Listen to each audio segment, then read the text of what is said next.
शुरू करते हैं आज की इस वीडियो को। मैं हूं अमित और आप देख रहे हैं मेड इन इंडिया खबर। बढ़ते पहले और पहला खबर है इंडिगो की तरफ से। और इंडिगो का एक फ्लाइट डिब्रूगढ़ से दिल्ली आ रहा था और इसी फ्लाइट में एक पैसेंजर का फ़ोन में आग लग गया। वैसे डीजीसीए का स्टेटमेंट में ये पता चलता है कि ओवर हीटिंग के कारण फ़ोन में आग लगा है। वैसे ये पहली बार नहीं है, इससे पहले भी काफ़ी बार फ़ोन्स में आग लगे हैं।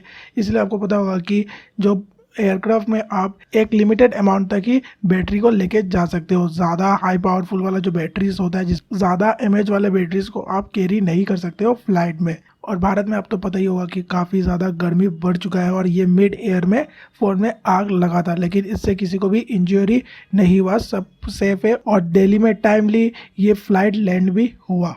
अगला खबर है कॉइन स्विच, कुबेर और वजीर एक्स पे अब यूजर्स यूपीआई से कोई भी बिटकॉइन और क्रिप्टो करेंसीज को परचेज नहीं कर सकते। कॉइन स्विच, कुबेर और वजीर एक्स ने यूपीआई पेमेंट को डिसेबल कर दिया है और ये डिसेबल इसलिए किया गया है क्योंकि एनपीसीआई का एक स्टेटमेंट कुछ दिन पहले ही आया था और इसी स्टेटमेंट के बाद से कॉइन स्विच, कुबेर और वजीर एक्स ने यूपीआई पेमेंट सिस्टम को अपने ऐप में डिसेबल कर दिया है। और ये कब तक ब्लॉक रहेगा इन एप्स में, ये भी अभी तक कुछ भी क्लियर नहीं है। और इससे पहले मोबीक्विक ने क्रिप्टो एक्सचेंज सर्विस को ब्लॉक कर दिया था अपने ऐप में। वैसे आपको पता ही होगा कि भारत में अभी क्रिप्टो करेंसीज में भी सर्विस टैक्स लगता है और आने वाले दिनों में आरबीआई भी अपना क्रिप्टो करेंसी को लॉन्च करने वाला है।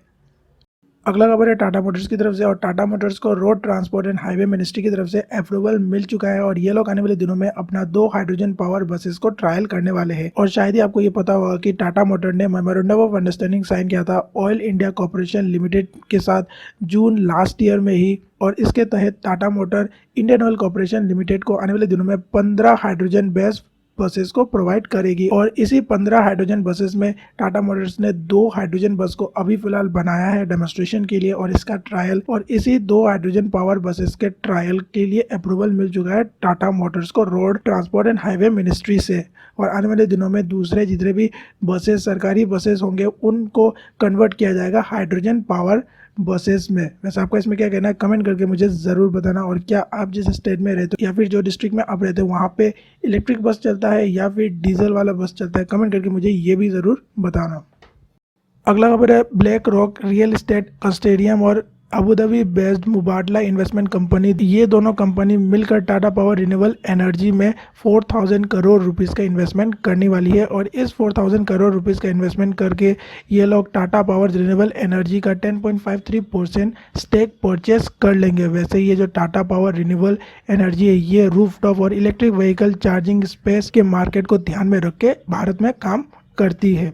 अगला खबर है इजिप्ट से। और इजिप्ट ने भारत को वीट सप्लायर के लिस्ट में ऐड कर दिया, यानी कि इसका मतलब ये हुआ कि भारत अब आने वाले दिनों में इजिप्ट को गेहूं सप्लाई करेगा। वैसे इजिप्ट जो है वो दुनिया का टॉप वीट इंपोर्टर के लिस्ट में आता है और इजिप्ट पहले Russia, Ukraine, France, Germany, Kazakhstan और यूनाइटेड स्टेट से वीट को परचेज करता था, यानी कि गेहूं को परचेज करता था। लेकिन आपको पता होगा कि रशिया और यूक्रेन के बीच में वॉर चल रहा है और रशिया और यूक्रेन तो इजिप्ट को गेहूं बेच नहीं सकते और इसी के कारण इजिप्ट ने भारत को इस लिस्ट में ऐड किया। तो भारत के जो किसान है, जो गेहूं उगाते हैं, उनको आने वाले दिनों में काफी ज्यादा फायदा मिलने वाला है। वैसे मैं आपको एक चीज़ यहाँ पे बता दूं, अगर आप ग्लोबल हंगरी इंडेक्स को देखोगे तो इजिप्ट का जो नंबर है वो हमसे काफ़ी ऊपर है, हम इजिप्ट से काफ़ी नीचे है ग्लोबल हंगरी इंडेक्स में। लेकिन अगर आप अभी देखते हो तो इजिप्ट हमसे गेहूं परचेज कर रहा है। तो क्या इसका मतलब ये हुआ कि भारत पैसे कमाने के लिए अपने लोगों को भूखा रख के इजिप्ट को गेहूं एक्सपोर्ट कर रहा है?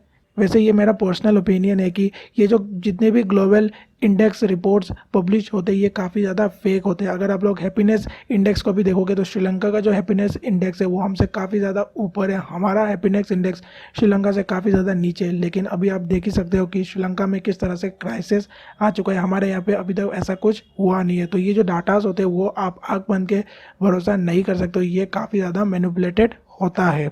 और ईज ऑफ डूइंग बिजनेस का जो डाटा है उसका तो आपको पता ही होगा, चाइना काफ़ी ज़्यादा मैनिपुलेट करके रखा था कुछ सालों से ईज ऑफ डूइंग बिजनेसेस में। इसी के कारण शायद world bank ease of doing business का जो डाटा है उसे रिलीज़ करता है। मुझे अच्छे से याद नहीं है कौन सा organisation ease of doing business को रिलीज़ करता है, मुझे जितना पता है वर्ल्ड बैंक करता है। तो वर्ल्ड बैंक अभी रिसेंटली अगर आप देखोगे तो कुछ सालों से ईज ऑफ डूइंग बिजनेस का जो रैंक है उसे रिलीज़ नहीं करता है, क्योंकि चाइना का काफ़ी ज़्यादा इसमें इन्फ्लुएंस रहता था। तो इससे हमें यही पता चलता है कि अगर इस तरह का कोई भी डाटा पब्लिश होता है तो आप आंख बंद करके उनके ऊपर में भरोसा नहीं कर सकते हो। उनके जो डाटाज होते हैं उनमें शायद थोड़ा बहुत मैनिपुलेशन होता हो। अगला खबर है टाटा ग्रुप के जो चेयरमैन है एन चंद्रशेखर, इन्होंने ये कहा है कि टाटा न्यू ऐप में आने वाले दिनों में दूसरे कंपनीज का ऐप भी देखने को मिलेगा। अभी अगर आप टाटा न्यू को देखोगे तो आपको ये पता चलेगा कि टाटा न्यू में आपको जितने भी टाटा कंपनीज के ऐप है, जितने भी टाटा कंपनीज के वेबसाइट्स है, उनका ही सिर्फ आपको लिंक देखने को मिलेगा। लेकिन आने वाले दिनों में दूसरे कंपनीज को भी टाटा न्यू में ऐड किया जाएगा। वैसे क्या आपने टाटा न्यू का एक्सपीरियंस क्या है या नहीं, कमेंट करके मुझे ज़रूर बताना। मैंने डाउनलोड किया, लेकिन मैं जब डाउनलोड टाटा न्यू को किया था तब काफ़ी ज़्यादा स्लो था और टाटा न्यू का जो सर्वर है वो काफ़ी ज़्यादा स्लो है। मतलब अमेजन और फ्लिपकार्ट इससे भी काफ़ी ज़्यादा स्लो इसका ब्राउजिंग स्पीड है।